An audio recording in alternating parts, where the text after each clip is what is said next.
Hey guys, kind of had a little bit of a request from Benny Kenobi. I'm gonna do another Game of Thrones rant. Again, you don't have to watch it. I won't take it personal, especially if you're not a Game of Thrones fan. This one's mainly the whole thing with Bran being king, and even Sansa being Queen of the North. Because neither one made any sense in the long run. Tyrion said the reason why Bran should be king mainly is because of his story. And his story was, to be quite frank, kind of dull. I mean, when I watch it, I'll skip through that scene with him, all those scenes with him. Because he's not that interesting if you look at it in the long run. Yeah, sure, he fell from a tower, which he wouldn't have fallen in the first place, or gotten shoved, or even had that issue if he would listen to his mother. Basically, it's saying, kids, don't listen to your parents, do whatever you want. Which kind of is not what parents want. He survived, okay. And yeah, he can't walk. But there have been many others who have had issues with no walking. So him being unable to walk is not that fascinating, honestly. Even his survival is not that fascinating in the end. But, and the whole thing with him escaping Winterfell, he got 2 other kids killed. So, how good is that? Can't blame Rick, and he was too young to understand.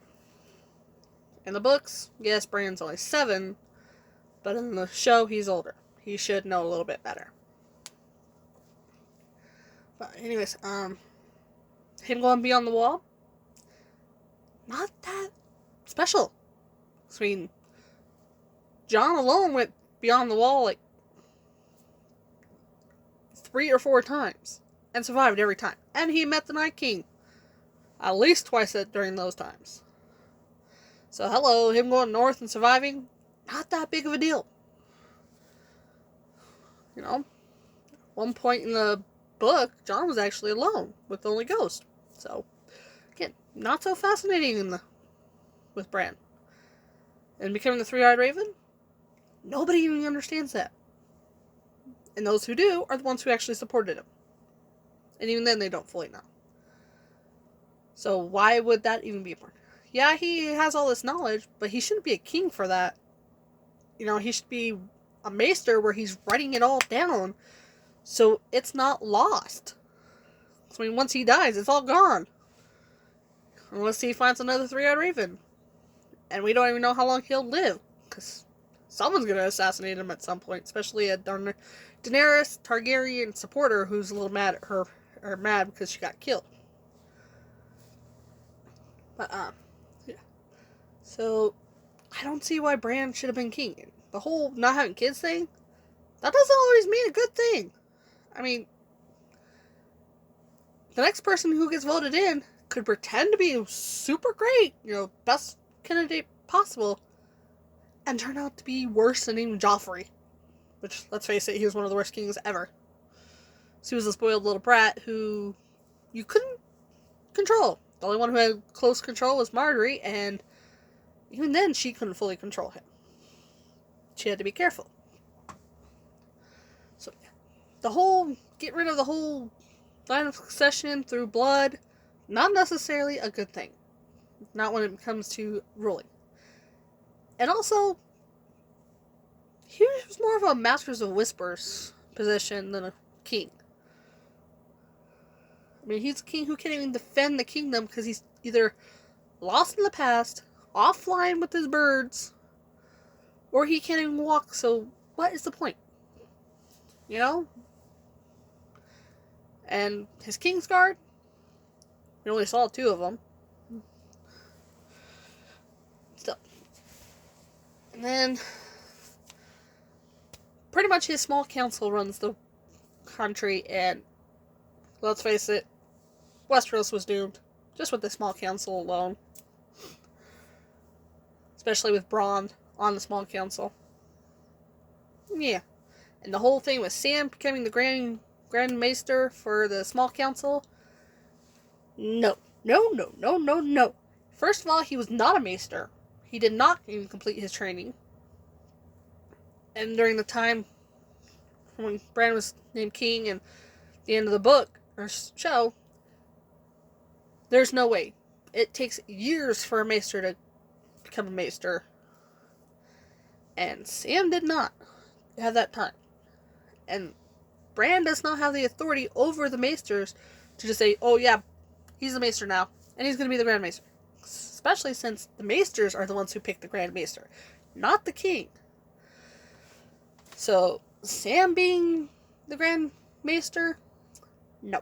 No, no, no, no. And he was also man of the Night's Watch. If Jon had to go there, why did Sam get off scot-free? Even the king cannot pardon from the Night's Watch. Jon was the only one who found the actual legal loophole by dying. Because nowhere is to say, if you die, you have to stay dead to not be in the Watch anymore. So that's legal loophole. Then Sansa becoming Queen of the North. Lately, I don't think she was even supposed to have claim over Winterfell. Because she did have 2 living siblings, 1 a brother, and 1 unmarried sister. Both of them, by the laws, especially with how the book explains it and Rob's will, Sansa was at the bottom of the list. So technically, it would have gone to either Bran or Arya. And in the book, I hope Rob's will comes into play, because that would so screw Sansa. Yeah. So she should not have been Queen in the North. She just couldn't. And plus, she just, the North is independent. They should have been like, okay, if the North gets independence, why can't we? You know? They didn't even need a king for the 6 kingdoms. They could have just said, well, Bran's king of the Crown Lands, and the rest of them get their own independence. Yeah, so her getting to become queen just did not make sense in any way. And plus, she was taught by Cersei and Baelish how to rule, and neither one was a good candidate. And how she was able to run Winterfell like she'd been trained all her life for it is just BS. Let's just lay that down. It's total BS. Because she was not trained to be like that. She was not trained to be like the lord of the place. She barely had any training as Lady of Winter, of anything. Especially by the end of her parents' lives, because she was too busy, oh, Joffrey, or flirting with Loras, you know. No, she was not trained to be that way. Yet suddenly she knew how to rule everything, like she'd been doing it all her life. Even Cersei didn't even know. Cersei left it up to Qyburn, let's just face that. She did leave it up to Qyburn.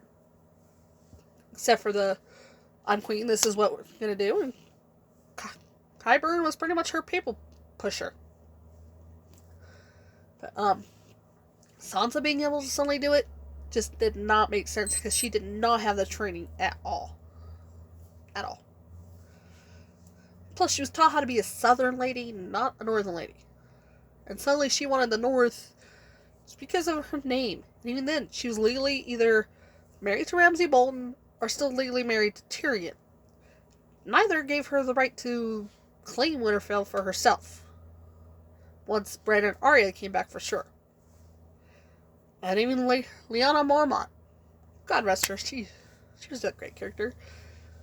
She even pointed out that Sansa was either a Lannister or a Bolton. Just because Sansa says she's a Stark doesn't mean her kids would have been Starks, legally. If she ever had them. I know people think, as a woman, I should be supporting Sansa, you know, like, oh yeah, woman power, but not when it doesn't make sense. I am more of an equalist, not a feminist. It's like, Arya would have been better of a Queen of the North because she was actually a Northerner.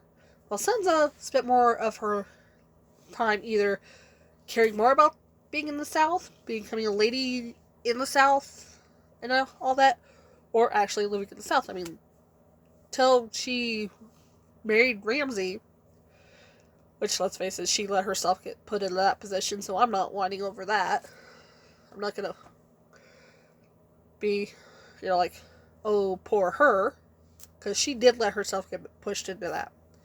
She could have told Baelish no when he tried to talk her into it. She could have said, don't even bother. I'm not marrying this SOB.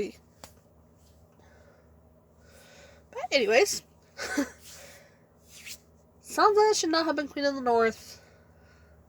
Bran should not have been King of the Six Kingdoms. And also, what was the point of Jon Snow's parentage? If all it was going to be done was to drive Daenerys mad. They could have found other ways to do that and not have it. I know in the books, there has to be a different reason. But the show, they just didn't need it. If that was all it was for, they did not need it. And I wish that either they would have had a good purpose for it besides driving Daenerys mad, which they already did a good job of that without Jon's involvement. They could have, with all killing her friends and all that, they didn't need to add Jon in it. Or if they were going to have Jon as a Targaryen, secret Targaryen, actually have a point on it. Instead of just driving a wedge between him and Daenerys. They could have found other ways to do that. Like Sam's family and other stuff Daenerys did. Could have driven a wedge between them. They didn't need that. I wish they would have done something different on that one. Oh, and I also found out, according to something I read, the one who plays Tormund said apparently they filmed an alternate ending of the show, series finale, but unfortunately it will not see the light of day, which, considering the petition that created for it and all that, maybe they should have. Maybe they should do it for at least a, Blu-ray release, Blu-ray DVD release. That they have the alternate ending for the fans who want to strangle D&D. Who just want to strangle them.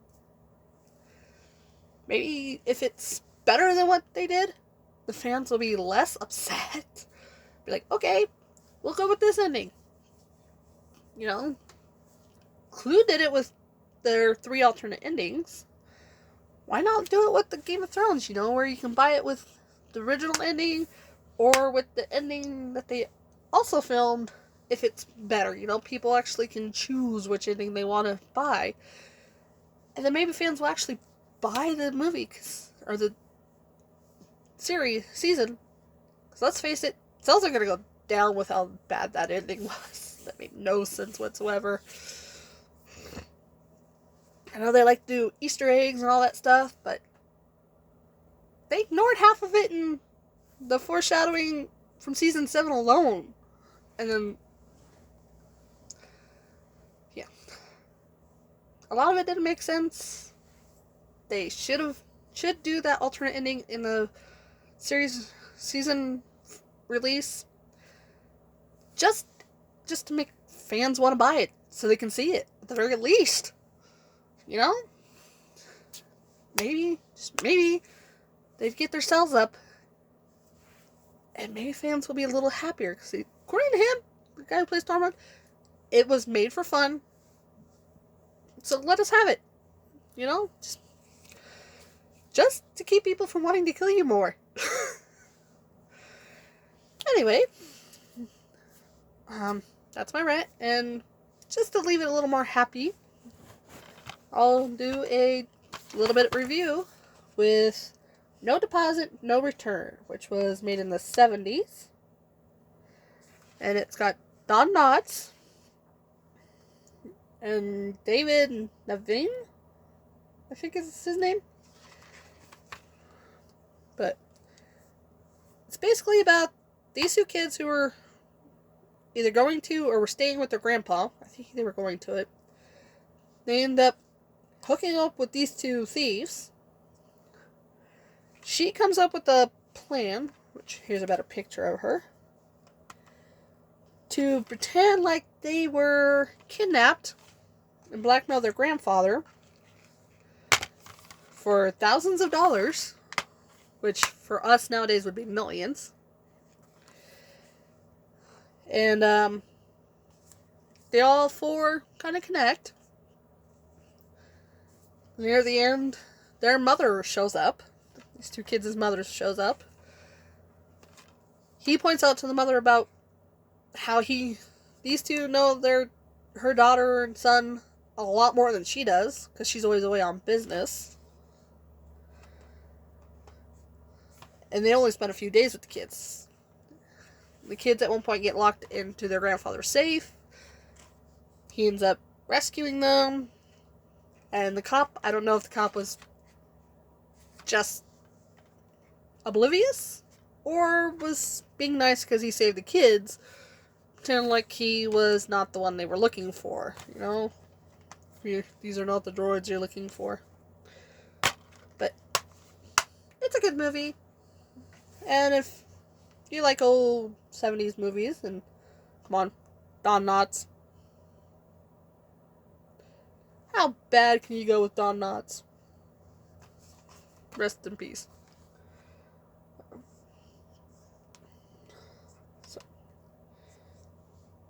So it's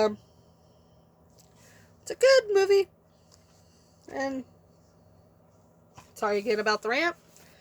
Like I said, you don't have to watch it if you don't want to, but it feels good to get it off my chest to more than just one coworker who disagree on a lot of things, which is Benny Wan Kenobi, which is how he gets the digital codes for you guys. But anyways, I will see you guys tomorrow, and peace out.